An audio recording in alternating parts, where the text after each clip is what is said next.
The Denver Nuggets collapsed once again, this time in Game 7. This is your Denver Sports Daily for May 19th.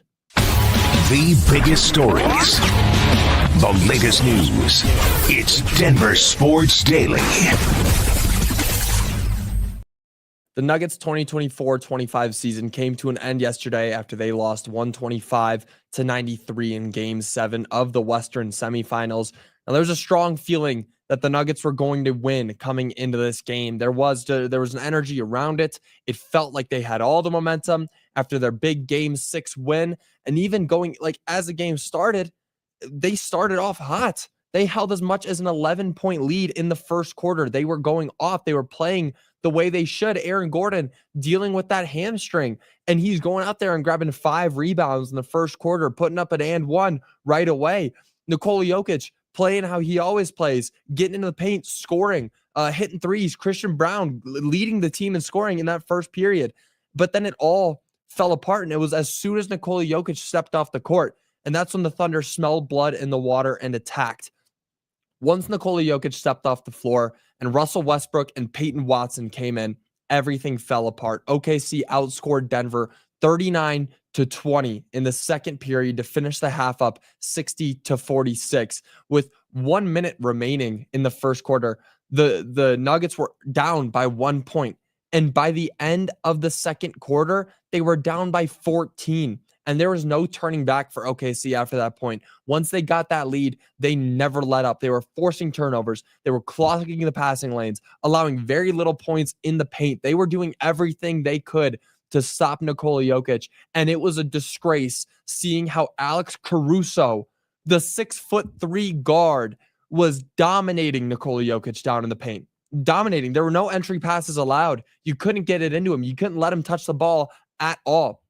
And turnovers were a huge issue for the Nuggets in this game. It was one of the main points. When I was speaking about the 3 main things that the Nuggets needed to focus on, it was Michael Porter Jr., turnovers, and keeping Nikola Jokic out of foul trouble. And 2 of those were terrible. Michael Porter Jr. couldn't hit water if he fell out of a boat. And, you're getting turnovers on almost every other play. It was terrible.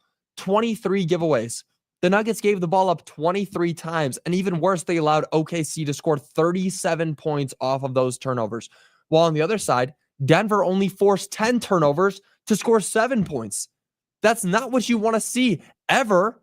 But in a Game 7, when this is supposed to be the biggest game of your life, to punch a ticket to the Western Conference Finals, you're turning the ball over 23 times and then allowing 37 points off of just straight turnovers.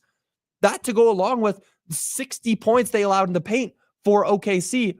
It was the worst showing I've seen from the Nuggets so far. And we just watched the 40-point blowout the other day in Game 2. This is somehow 10 times worse. And it's because it's a Game 7 and you're playing as bad as you did in games where you're losing to the Pelicans in the regular season. You're playing worse than that. You got to be better. It is the best team in the NBA, the OKC Thunder are, and you're going out there and you're giving them the ball 23 times.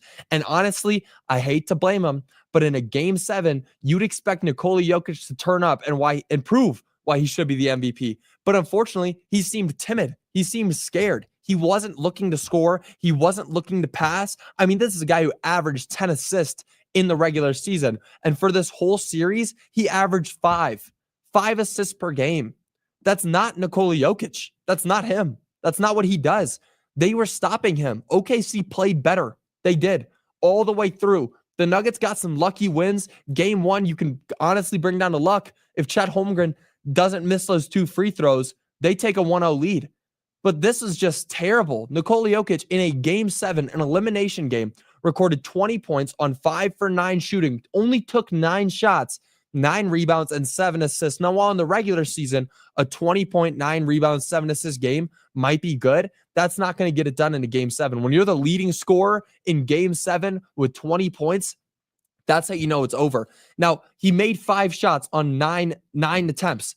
He also turned the ball over 5 times. Nikola Jokic was not being careful with the ball. And honestly, what really made me sad is that we stooped down to the OKC Thunder's level, and Jokic was foul baiting. He was down there every time somebody was touching him. He was trying to draw a foul. Don't do that. You're 7 foot tall, almost 300 pounds. You're a building. You're a brick wall. Get down to the paint. If Alex Caruso's on you, show him why they need a center on you. Back him down. There was nothing there. He was just sitting right on the wing on that little elbow shot and expecting to take shots from there or pass it out when they were turning the ball over every single time they would try to pass the ball around. Give the ball to your MVP and let him cook. Let him do what he needs to do to score the ball. 9 shots in an elimination game from the MVP is terrible. You got to have that takeover mindset, and Nikola Jokic didn't have that. Now, Christian Braun looked like the best player on the floor for Denver, notching 19 points on 50% shooting to go along with Aaron Gordon, who also played well on limited minutes, recording 8 points and 11 rebounds despite, again, dealing with a grade 2 hamstring strain. He was getting every rebound there was. Now, there's going to be some massive changes this offseason, and Nikola Jokic, Christian Braun, and Aaron Gordon may be the only players that stay on this squad. Trading or releasing every single player besides those 3, plus maybe Julian Strawther and Payton Watson, wouldn't be a bad move, because it may be a time, it may be the time for a slight rebuild. You got to get back where you were. You won a championship 2 years ago, and now you're losing in Game 7 because you don't have any help for Jokic. And that's what it comes down to. There are some big names on the trade block this season. Go and get one. Go and get Giannis. Go and get freaking Giannis Antetokounmpo. Do it. Do something big. This management needs to do something that will actually bring a championship back to this city. They need to. There's been no help from that. I mean, you could the GM fired our Josh Kroenke fired our GM and our head coach 3 days before the season and expects them to go out and make a deep run. I got to give my credit to David Adelman. He took the best team in the league to Game 7, and honestly, he should be the head coach next year. But you need to do things that actually help improve the team, because coaching is one thing. Coaches aren't on the floor making the plays. Now, Jamal Murray and Russell Westbrook, those were 2 of the biggest reasons the Nuggets lost this game, and they could definitely be gone this offseason. You could say goodbye to Jamal Murray. And I love Jamal, one of the greatest players in Nuggets history, but in a Game 7, when you've been kind of struggling all season, you only record 13 points on 1 for 8 shooting from the 3-point line. And then Russell Westbrook, only 6 points and had a staggering -34 box plus minus score. Russ, I'd expect more from you too. You're going into your play. You're going to the house that you built in OKC. You built that place from the ground up. In a Game 7, you want a triple-double, Russ. Get out there and prove something. You made this. You made this stadium. And now you go out there and put up 6 points, and you're -34 in the box score. Now, giving up another double-digit lead to lose this series is quite possibly the worst way to go out, and also the most fitting way to go out. I mean, they've been giving up double-digit leads back and forth every single game. It feels like every game that the Nuggets lost, they gave up a double-digit lead almost. You know, Game 5 when they gave up a double-digit lead and let the Thunder go up 3-2. Game 4, same thing. This series could have been over in 5 games, but the Nuggets just could not get it done. They couldn't hold a lead to save their lives. And now they're missing out on an opportunity to get the rematch against the Timberwolves in the Western Conference Finals. But unfortunately, we're just going to have to wait until next year. Terrible showing. Honestly, you'd expect more. And that's the thing. You'd expect more from the Nuggets in a Game 7. This team has tenure. This team is old, or older, not old, but older than the Thunder.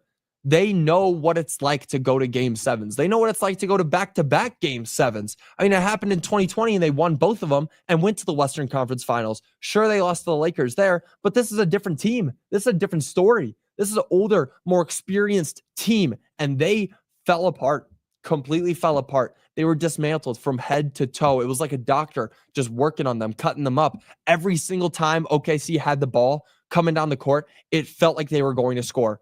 And the Nuggets just couldn't get any shot to fall. They were forcing bad shots. When they would get to the free throw line, they were making half of them. And honestly, I'm not one to blame the refs, because, you know, it's a 30-point loss. It's hard to blame the refs on a 30-point loss, but there were a lot of questionable calls and non-calls that led to the Nuggets losing this game. Because it's all about runs. When you're looking at basketball, it's all about what kind of run can you go on. What's going to be the make or break in each of these. You go down, you score a bucket, you get a steal, you score another bucket. That'll lead you to a 10-point run, 10-0 run. That kind of stuff gets you back into a game. But it seemed like every time the Nuggets had a glimpse of that in the second and third quarter, the refs would call a foul.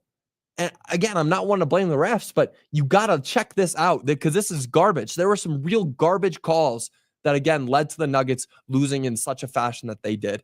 But that'll do it for your Denver Sports Daily. It's a real shame that now for the next 4 months, all we have to talk about is the Rockies. No, that's not true. We'll be talking about, there's a bunch of stuff going on. Broncos are getting back into their offseason. Training camp isn't too far away. The Nuggets are going to make some huge offseason moves coming soon. I expect the same from the Avalanche, but we'll just be here. We'll be bringing that all to you guys. But until then, y'all have a great rest of your day. I will see you all tomorrow. Bye, y'all.